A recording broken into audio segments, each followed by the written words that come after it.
Mapendwa malolaji na wafuatiliaji wa Kilapalapala Online TV kuholoka kuno kuchipalapala chuo cha upadili kwetu mafrateli tu wanafunzi wa upadili tuvataki mwenu heri na baraka johe ya Krismasi, sikukuu ya kuveleka mkombozi wetu Yesu Kristo.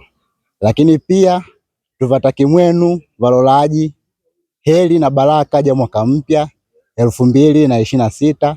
Mungu ambariki anyimilile mutende sana katika mwaka neo. Akina mama luluta, akina baba shangilila, vavana ng'anang'ana kwa kuwa mkombozi wetu anivelekwa. Lakini pia tuvalembe muendelee kufuatilila chaneli yetu ya Kipalapala Online TV ili iweze uimi sana katika mwaka neo wa 2026. Mungu ambariki mmohe, asanteni, amina.